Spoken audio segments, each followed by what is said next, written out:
कह रहा है कि एक त्रिभुज के तीनों शीर्ष ए 1,2 बी -3,6 सी 5,4 है। यदि डी ई एफ क्रमशः त्रिभुज के शीर्षों कोणों angle A angle B angle C के सम्मुख कोणों के भुजाओं के मध्य बिंदु हो तो दिखाइए कि त्रिभुज ए बी सी का क्षेत्रफल डी ई एफ के क्षेत्रफल का 4 गुना है। पिछले क्वेश्चन की तरह ही है, सेम क्वेश्चन है।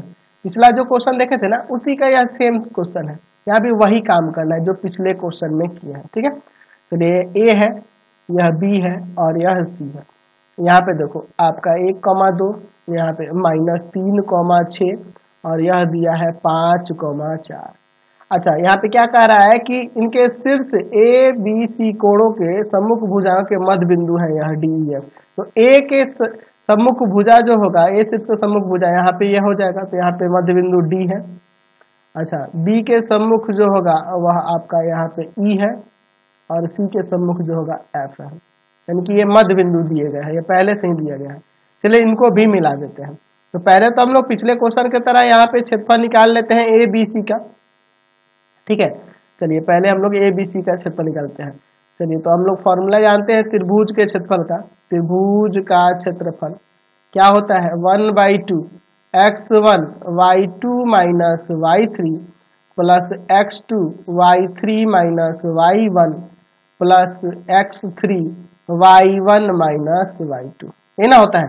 चलिए तो एक को x1 y1, एक को x2 y2 और एक को x3 y3 ले लेते हैं, x3 y3। ठीक है, तो यहाँ से आ जाएगा त्रिभुज ए बी सी का क्षेत्रफल, ए बी सी का क्षेत्रफल बराबर 1/2 x1 की जगह पे है 1, y2 माइनस y3 यानी कि 6 माइनस 4 प्लस x2, तो x2 की जगह पे है माइनस का 3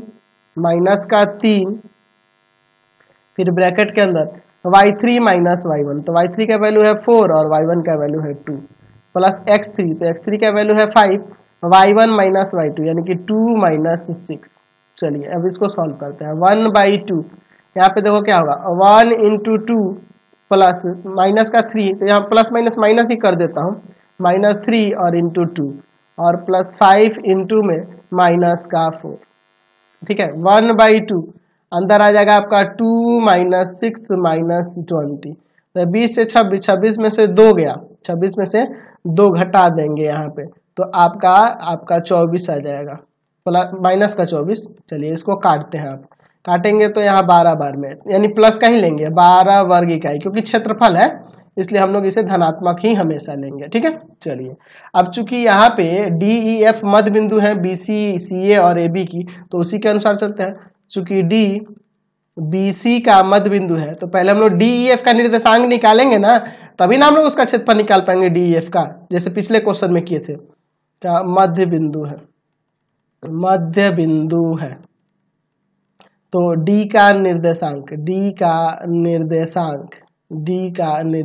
क्या हो जाएगा, तो -3 प्लस 5/2 और प्लस 6 कॉमा ना यहाँ पे 6 प्लस 4/2।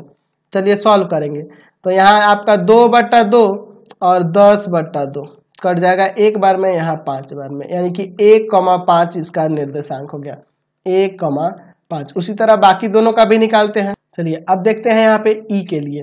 तो चूंकि ई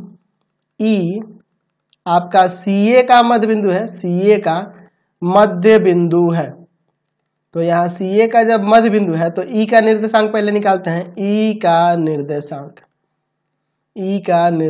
क्या हो जाएगा आपका, ई का निर्देशांक तो हो जाएगा 1 प्लस 5/2 और 2 प्लस 4/2। यहाँ पे आप देखो घटेगा तो आपका जुड़ जाएगा 6/2 और यहाँ पे 6/2 कट जाएगा 3,3 इसका निर्देशांक आ गया।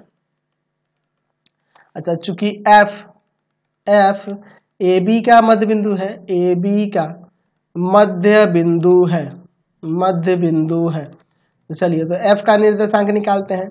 एफ का निर्देशांक